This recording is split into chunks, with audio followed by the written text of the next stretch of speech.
We meet to serve our community and endeavor to be worthy custodians of all that has been entrusted to us.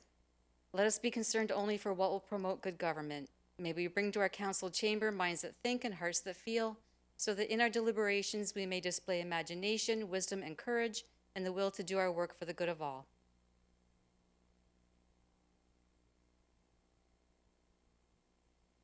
All members of council are present, Madam Chair, except for Councillor Butler and Mayor Redekop.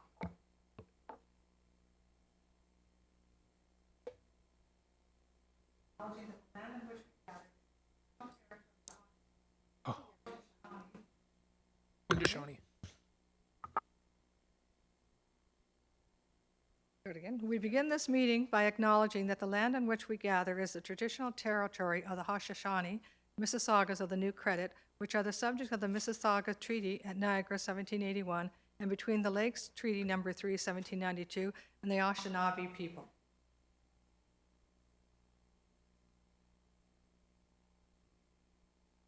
We have an announcement. The mayor would like to make an announcement. He has a video for us.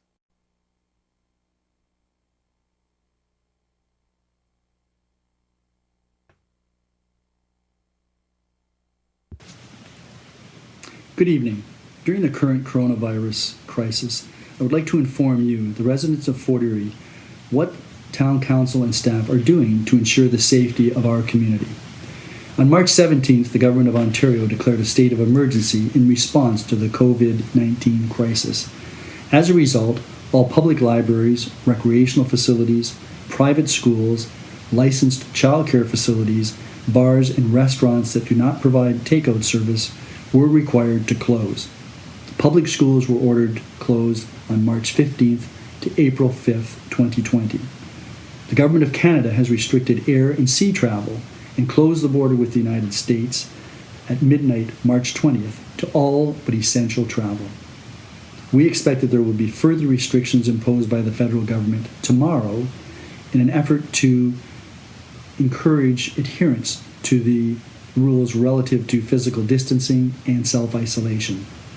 Since March 15th, the town has taken a number of steps to ensure the safety of the public and our workers while continuing to provide service to you under novel circumstances. Those town employees who are not ill are working at municipal facilities that are closed to the public, maintaining recommended separation, or working from home, some in self-isolation. Any member of council or staff who has recently traveled outside Canada is required to self-isolate for 14 days, no exceptions. Communication with the public continues by email and telephone. Every effort is being made to respond to requests for service through our customer service, fire, water and sewer, roads, planning and building, and administrative departments. The town website and social media sites are updated regularly with a view to keeping you informed. Documents that need to be delivered to Town Hall can be placed in a drop box alongside the parking lot south of the building, or taken to the front door, activating a buzzer for assistance.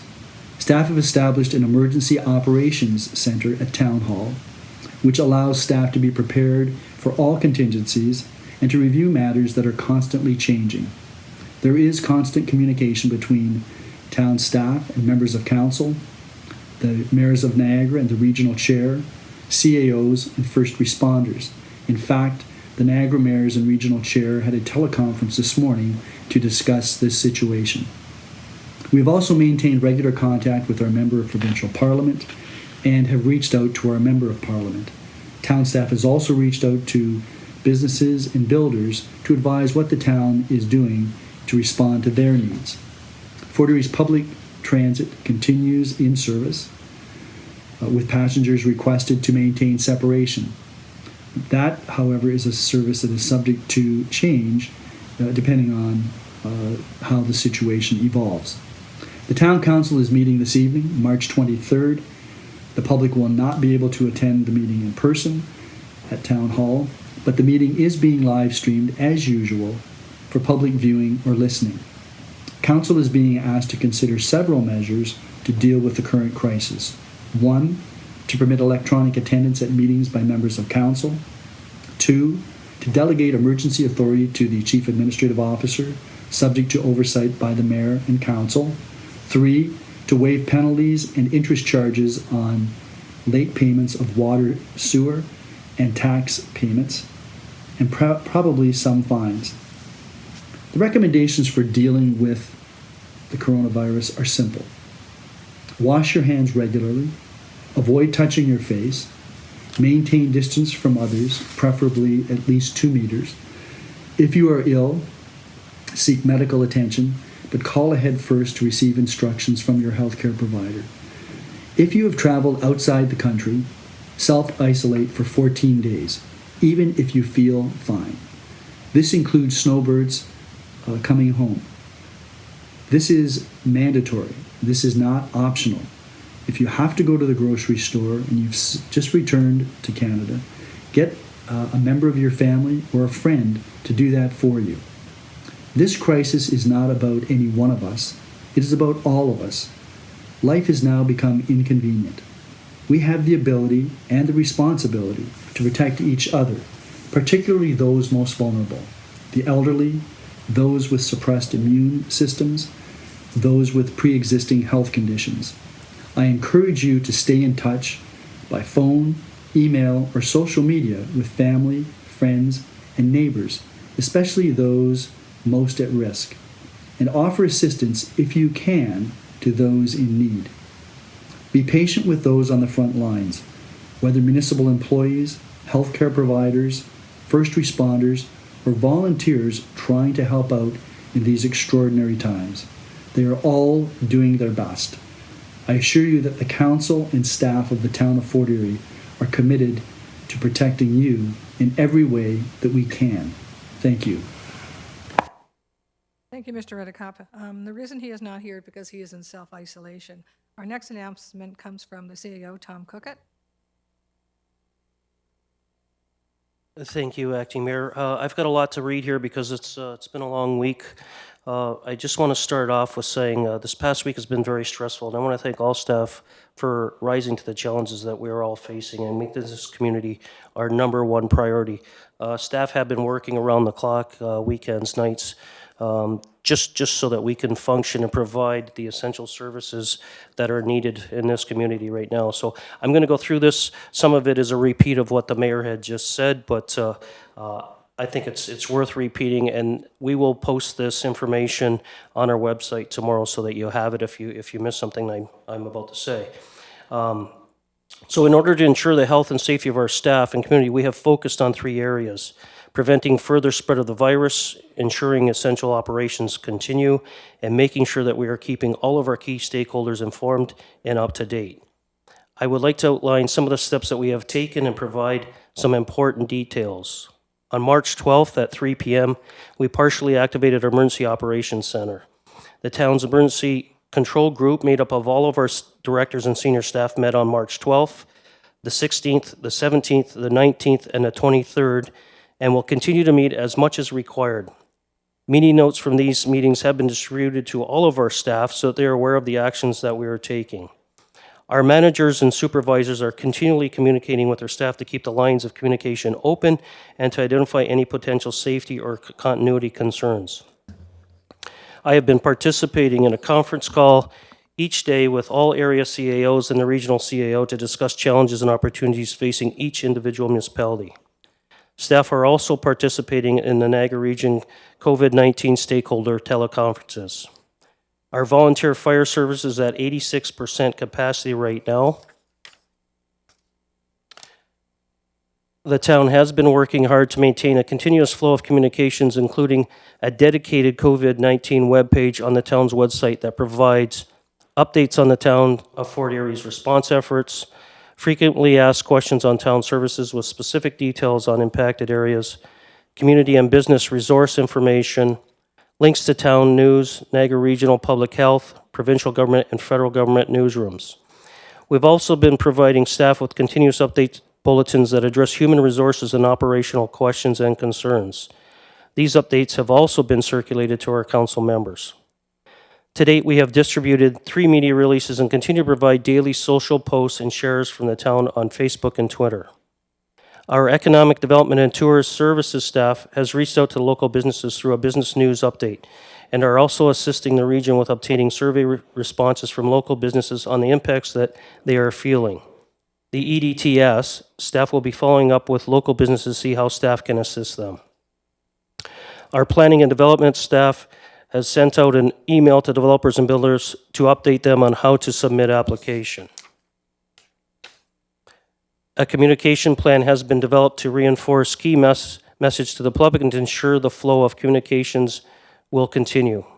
Starting this week, a community update will be produced weekly and distributed electronically on Thursdays, as well as in the Fort Erie Post and the Fort Erie Observer.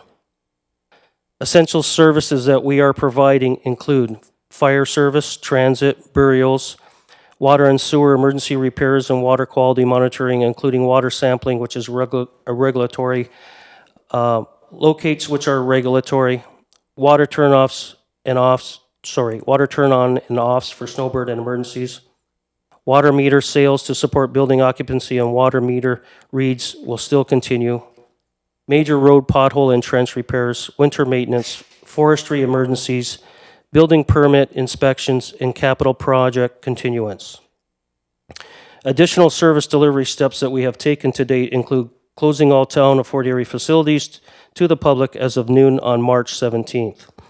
Enhanced cleaning and disinfection of all town facilities. Town staff are working in teams on a rotating schedule. Inspection staff are taking town vehicles home and working from their vehicles electronically. Our customer service staff are still answering the phones and responding to any contact us submissions received throughout our website. We are rotating our CSU staff to ensure business continuity. Residents can still access our after-hour service in the evening. Our customer service staff are still processing payments made online through banks by using our e-payment service, as well as through the email or through the drop box located in the front of the town hall. Parking and traffic enforcement are only responding to those that relate to safety issues in front of fire hydrants, on parking in accessible space without a permit. We are postponing the water meter replacement program until a later date to be determined. Warning signs are being installed in all of our parks, including dog parks, indicating that sanitizing is not being done on gates or any play structure. Fort Erie Transit, including our specialized transit, continues to run. Riders are still entering from the front of the drivers and are still collecting fares. But as of tomorrow, conventional transit riders will enter from the rear of the bus and they will no longer be collecting fares. Drivers are assisting in keeping touch surfaces clean throughout the day with wipes, cleaning products, and Perel. The buses are being thoroughly cleaned each night, followed up with a longer-term disinfectant spray being done on a weekly basis. At this time, the intermunicipal routes to Fort Erie are still running as usual. Some financial impacts to date. So we will no doubt be facing some financial impacts which at the present time cannot be qualified. However, we do know that we will definitely see a significant reduction in bank and investment outcomes as a result of falling interest rates, a reduction in transit ridership and related fare revenues, the cost of additional cleaning products and their application by professionals at town facilities and for town vehicles, a loss of revenue and rental revenues, a loss of parking revenues, and a cost associated with setting up employees to work from home. We'll also see a number of our funding sources at risk, including gas tax revenue allocation, interest and penalty revenues on tax and utility amounts receivable, the cost of suspending contracts, a reduction in gaming revenues from the OLG closure of bingo halls, a reduction in consumption revenues related to water and wastewater, and a reduction in planning and development revenues should building and development activities slow. Council and staff have worked extremely hard to make sure we have stable finances and healthy reserves. In order to assist with budget stabilization, we see opportunities such as potential savings from lower fuel prices, the minimizing of non-essential purchases such as furniture and equipment, the elimination of conferences, attendance, and travel, the deferral of filling job vacancies, and any new positions until July 2020. that may help minimize the impact. We have also submitted a request for a revised payment schedule for remittance to the school board and Niagara Region. Niagara Emergency Rapid Response Team. A joint effort has been announced by Niagara mayors and regional chair to support local businesses impacted by COVID-19. This Niagara Emergency Rapid Response Team is comprised of professionals, economic development staff across Niagara's municipalities who will go beyond municipal boundaries, working together to respond to the changing needs of local businesses and employers. The Rapid Response Team is currently working together to survey business needs and advocating on behalf of Niagara's business community to help keep businesses going. With the announcement today by Premier Ford, there will be a direct impact to Niagara businesses, and this team will help support local businesses and employers.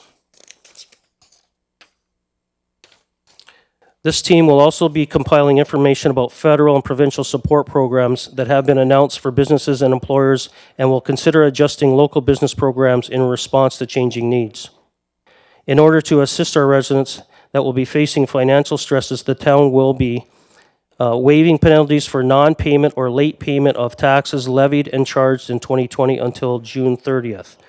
Waiving penalties for non-payment or late payment of water and wastewater rates billed in 2020 until June 30th. Waiving late fees for business licenses, applications, and renewals until June 30th. Waiving charges for any checks or pre-authorized payments returned for non-sufficient funds or payments stopped by the payer. Waiving payment for on-street parking or any municipal parking lot. Water services will not be disconnected by the town or of Fort Erie for non-payment of water and wastewater billings until June 30th, 2020. Parking enforcement will be limited to safety-related issues, included but not limited to fire routes, accessible parking, no parking areas, and fire hydrants until June 30th. These measures can be revisited prior to June 30th to determine whether further measures are required. In order to ensure that we continue conducting business efficiently and effectively during this time, a delegation of authority resolution is on tonight's council agenda. This delegation of authority is used when town council deems certain routine administrative and legislative powers are of a minor nature, and the delegation of these powers to staff would contribute to the efficient management of the town while still adhering to the principles of accountability and transparency. This delegation authority is to the mayor and the CAO jointly and will end when the emergency ends. Legislation recently has been changed to allow for electronic meetings. The Municipal Energy Act 2020 the Municipal Emergency Act 2020 gives municipalities the ability to fully conduct council, local board, and committee meetings electronically when faced with local and province-wide emergencies, empowering the government's municipal partners to respond quickly when in-person meetings cannot be held. Members of council who participate electronically in open and closed meetings may be counted for the purpose of a quorum. In summary, I trust council support the COVID-19 response measures already implemented by staff and that the payment mitigations measures contained in bylaw number 40-2020 will be approved this evening. I'm trusting that council will approve the delegation of authority bylaw and the amendments to the procedural bylaw that will allow for electronic meetings to take place if needed. Once again, I want to thank all staff for going above and beyond and making sure that we continue to provide essential services to our community. Thank you. Thank you, Mr. Cookett. That brings us to a notice of upcoming public meetings. The property rezoning one that was scheduled for today has been postponed. That related to the 0 Town Line Road, 550075 Ontario Incorporated, Joseph Zawatsky, owner, and 2639723 Ontario Incorporated, Amit Kara, and Garris Terrace, agent. The town of Fort Erie will issue a future notice advising the rescheduled public meeting date. The notice will also contain updated information on when the information report for the application will be available to the public. That brings us to public meetings. There are no public meetings. That brings, declarations of pecuniary interest. Thank you, Madam Chair. I have two this evening. I have item 35-2020 on the agenda to enact an amendment to the official plan adopted by Bylaw 150-06. That's related to the Peacebridge Village Phase 2, and also as I live in a subdivision developed by Ashton Homes Western Limited that has not been transferred to the municipality. And that also applies to 36-2020, which is to amend the zoning bylaw 129-90 for Peacebridge Village Phase 2. Same reason I live in a subdivision that's developed by Ashton Homes Western Limited that has not been transferred to the municipality. Councillor Lubberts? Yes, thank you, Madam Chair. Under item 13, bylaw number 37-2020, I declare pecuniary interest. The property that my sister and brother-in-law own, which are my employers, falls within the boundaries of the benefiting property owners. Anything further? I have a declaration of pecuniary interest in regards to report number 28, 2020, in regards to the fees and charges bylaw, because it also brings forward comments about veterans being exempt, and many of my clients are veterans. So that brings us to presentation and delegations, and there are none. Any request, now that brings us to consent agenda items, a request to remove consent agenda items.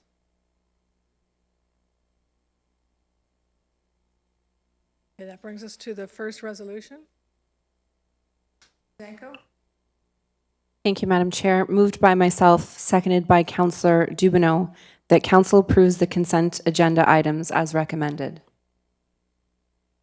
It's now on the floor. Any comments or questions?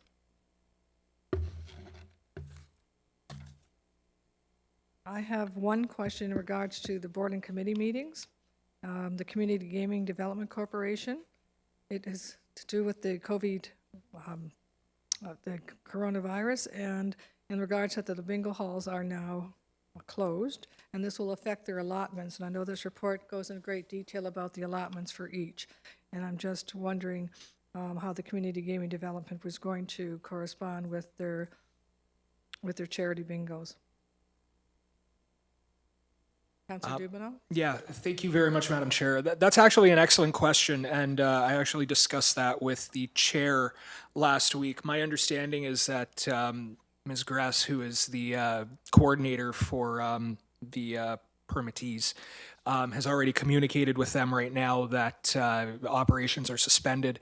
We're waiting to find out from the province how or if there's going to be any availability to fill in their needs. We recognize that a lot of the organizations in our community rely on these funds. I mean, let's be frank, they have that, they rely on that revenue to be able to provide the services to the community. And right now, there's no revenue there. And we're waiting for direction from the province to find out. But my understanding is it has been communicated to them, and we're waiting for more information. Thank you, Councillor Dubanow. Seeing that there are no other questions, all those in favor of the consent agenda items as recommended? Carries. That brings us to resolution number 2. Councillor Dubanow. Yeah, thank you, Madam Chair. Moved by myself, seconded by Councillor Zanko. Whereas the coronavirus COVID-19 outbreak has created unprecedented worldwide health and economic implications that are significantly evolving on a daily basis. And whereas it is important for the corporation of the town of Fort Erie to respond and react in a manner that will ensure that all reasonable measures are implemented and carried out to ensure its residents, businesses, employees, and institutions are adequately serviced and protected, while the health of its employees and workers are safeguarded. And whereas it is imperative that the corporation of the town of Fort Erie be responsive in taking actions to address emerging issues, to implement appropriate contingency plans, and take emergency measures if necessary. And whereas the town's chief administrative officer is responsible for exercising general control and management of the town for the purposes of ensuring the efficient and effective operation of the municipality. Now therefore be it resolved, the council of the corporation of the town of Fort Erie authorizes the chief administrative officer to take such action as he, in consultation with the mayor, may deem necessary and appropriate in order to deal with any emerging issue arising from the coronavirus COVID-19 outbreak, and that the chief administrative officer report back when it is practicable to do so, in order to have council ratify any matters that may require formal approval. This report is now on the floor. Any comments or questions? Seeing none, all those in favor? The report carries. That brings us to resolution number 3. Councillor McDermott? Yes, thank you, Acting Mayor. Moved by myself, seconded by Councillor Dubanow, that Council Rules of Procedure Bylaw number 36-2016 as amended is waived to permit a motion without notice with respect to appointment of chairs and vice chairs of each business subdivision for the next 16-month period of the term of council. The report is now on the floor for any comments or questions. Seeing none, all those in favor of the report? The report carries. That brings us to resolution number 4. Councillor McDermott? Moved by myself, seconded by Councillor Dubanow, that in the light of the global pandemic of COVID-19 and the temporary suspension of business subdivision committee meetings, Section 18.8 of the Rules of Procedure Bylaw number 36-2016 as amended is waived to retain the current chairs and vice chairs of the business subdivisions until council determines otherwise. That report is now on the floor for comments and questions. Seeing none, all those in favor of the report? The report carries. That brings us to resolution number 5. Councillor Lubberts? Yes, thank you very much, Madam Chair. Moved by myself and seconded by Councillor. Oh, and Councillor Lubberts, we need to take a few out. We need to take 28-2020 out. 28-2020. We need to take 35-2020 out. Which one? 35-2020, 36-2020, and 37-2020. So should we deal with them? Oh, so I'm too far ahead of myself. Oh, okay. Okay, we ought to back up a little bit. This is my first time here. Where are we? Okay. We're going to back up to motions. So we had a few motions that have come before us that are going to be postponed to a future meeting date dependent upon the COVID-19 outbreak. The motion by Mayor Redekop to amend the council rules of procedure, the motion by Councillor Zanko, in the event of an apartment building application is received at 745 Crescent Road and a traffic impact study be required. And also my motion in regards to the site plan agreement approval prior to execution for the Ridge Road North Cannabis operation. These are all, and also Councillor Dubanow's for the ditching on 10th Street. All these will be postponed to future meeting dates dependent upon the COVID-19 outbreak. So that brings us now to notices of motion. So, Councillor Lubberts, you have, and any notices of motion? Seeing none, that brings us to consideration of bylaws and Councillor Lubberts. Yes, thank you very much, Madam Chair. Moved by myself and seconded by Councillor McDermott that bylaw package containing bylaws number 26-20 to authorize the entry into a development agreement with David Hiram Watson and Christine Watson, 615 Burley Road North, bylaw 27-2020 to authorize the execution of subdivision agreement with Gray Forest Homes Limited, Rudy Zawadski, Kettle Court Subdivision, bylaw number 29-2020 to accept and declare lands as public highway on north side of Thunder Bay Road, 3290 Thunder Bay Road, 014-9588 Ontario, Inc., Dan Carlesso. 30-2020 to stop up and close and authorize the sale of part of Bird Avenue on part of Bidwell Parkway and part of Bidwell Parkway, Plan 480, Birdie, Elder Constantino and Carrie Constantino.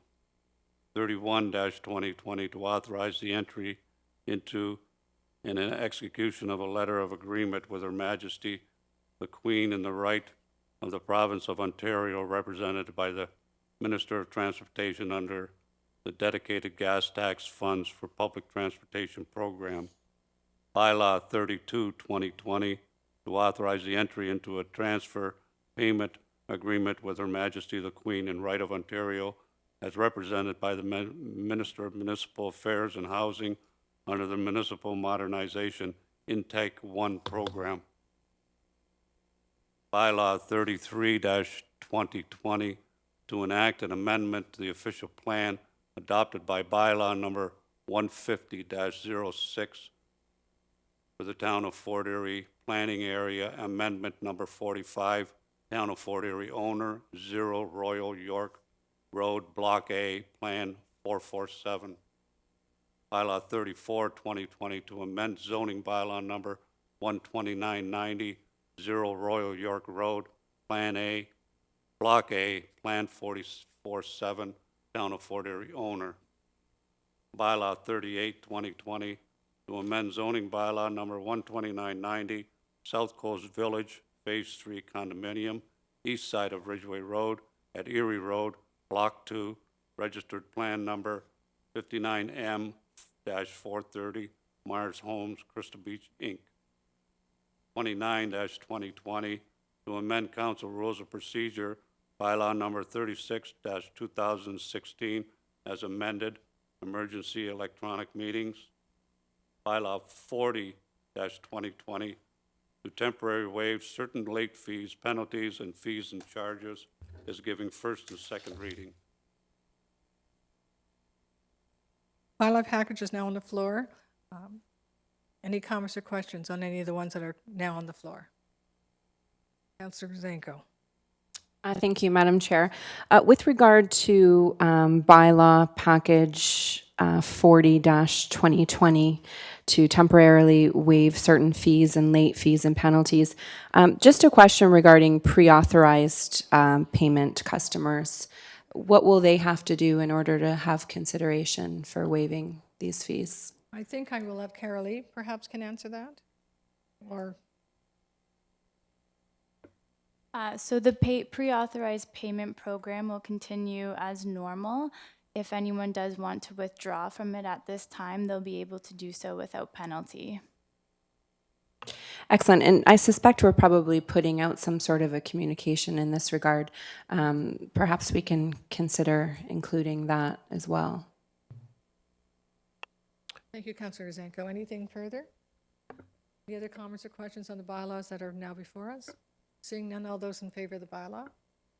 Okay, now that brings us to bylaw number, I'm going to do Councillor Dubanow's first, 35-2020 and 36-2020.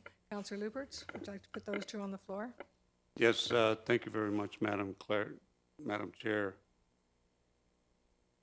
Moved by myself and seconded by Councillor McDermott that bylaw number 35-2020 to enact an amendment to the official plan adopted by bylaw number 150-06 for the town of Fort Erie, planning area amendment number 46, Ashton Homes, Western Limited, Aldo, Versillo, Park Lane Builders Limited, Debbie Hill, and Delta Bingo Inc., Duncan Cameron, owners, Upper Canada Consultants, William Highcoop, agent, Peacebridge Village, Phase 2, is given first and second reading. You want to put 36-2020 also on? And we'll add 36-2020 to amend zoning bylaw number 12990, Peacebridge Village, Phase 2, subdivision, Aston Homes, Western Limited, Aldo Versillo, Park Lane Home Builders Limited, Debbie Hill, and Delta Bingo Inc., Duncan Cameron, owners, Upper Canada Consultants, William Highcoop, agent. Those two bylaws are now on the floor. Any comments or questions? Seeing none, all those in favor? The bylaw carries. Okay, we're taking his name off.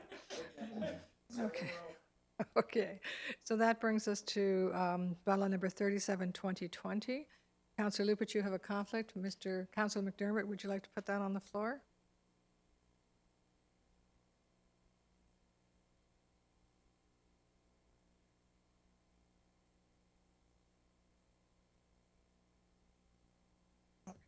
Okay, we need third and final. But we're not done all, okay. Third and final for the bylaw package that we've just discussed. That would be Councillor. Me.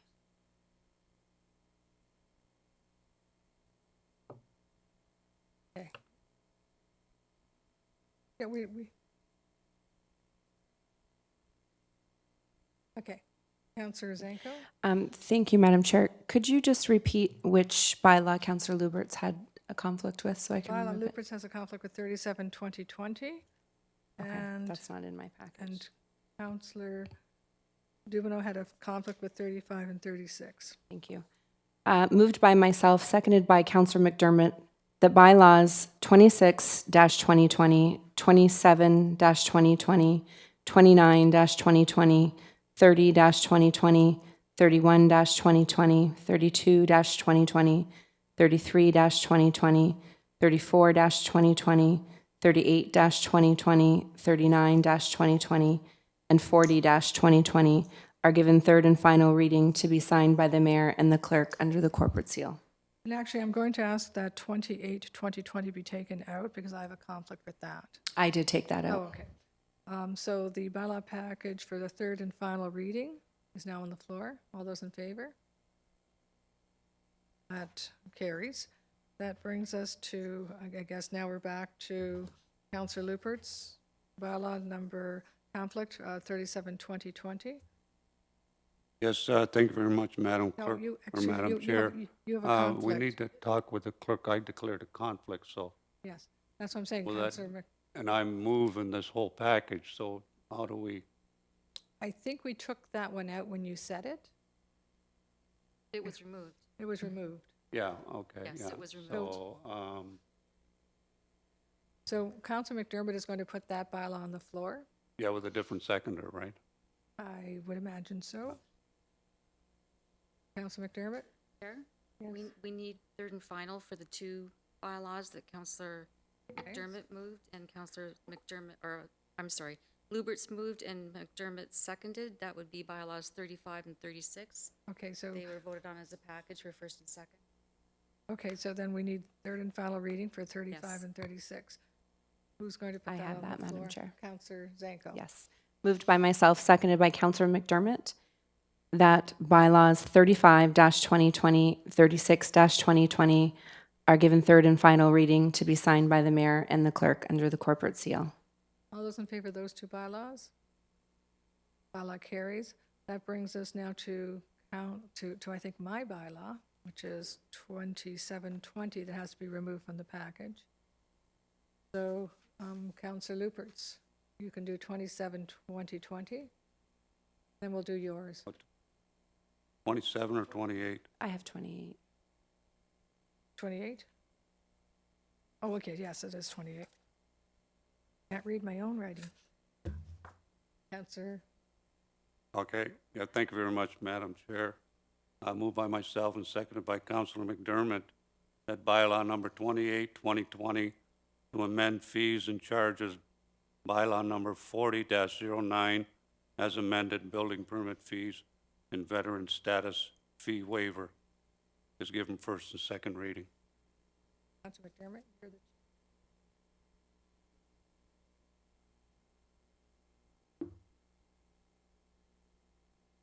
I think now you have to ask Councillor Zanko for the third and final. Councillor McDermott? Thank you.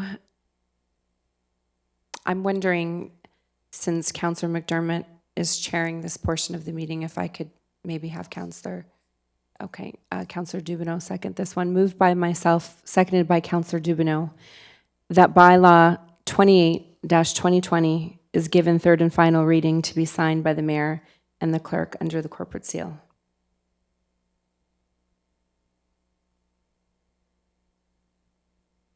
Thank you. That brings us to bylaw number 37/2020. Councillor Lubberts, this is your bylaw that you declared a conflict on. So who wants to put that on the floor? Councillor McDermott? Put on the floor by Councillor McDermott, and who's your seconder? And a second by Councillor Zanko, okay. Did you want to read that bylaw? Yes, moved by myself, seconded by Councillor Zanko, that 37-2020 to provide for drainage works in the town of Port Erie in the regional municipality of Niagara, known as the South Tributary Drain, first and second reading. 37-2020, drainage works, South Tributary Drain. That report is now on the floor for comments or questions. Seeing none, all those in favor? It passes. That brings us to the third and final reading. Councillor Zanko? Madam Chair, there is no third. There is no It's a third. provisional bylaw that only receives first and second. Okay, so we're done the bylaws then. That brings us to the, did we do confirmatory bylaw yet? That brings us to resolution number 7, Councillor Dubanow. Thank you, Madam Chair. Moved by myself, seconded by Councillor Zanko, that bylaw number 41-2020 to confirm the actions of council at its council in committee meeting held on March 9th, 2020, and its council meeting held on March 23rd, 2020 is given first and second reading. That's now on the floor. Any comments or questions? Seeing none, all those in favor? The report carries. That brings us to scheduling of meetings, and I don't think there should be any because because of the COVID-19, we are not having meetings. Madam Chair, we need third and final. Oh, third and final. Who has the third and final for that? I George? do. Councillor McDermott? Moved by myself, seconded by Councillor Dubanow, that bylaw number 41-2020 is given third and final reading to be signed by the mayor and the clerk under the corporate seal. Now on the floor, any comments or questions? Seeing none, all those in favor? The report carries. Now it brings us to scheduling of meetings, and again, because of the COVID-19, there aren't any. We've adjourned all of them. That brings us to adjournment. Who has the adjournment? Councillor McDermott? Dubanow? No, I have it, Madam Chair. Moved by myself, seconded by Councillor Zanko, that council adjourns at 6:42 p.m. to reconvene into a regular meeting of council on April 20th, 2020. Any comments or questions? Seeing none? All those in favor? That brings us to the third and final reading. Councillor McDermott. Yeah, we're adjourned. We're adjourned. Okay, we're okay. Well, thank you all. And everyone take care of yourself. Bye-bye.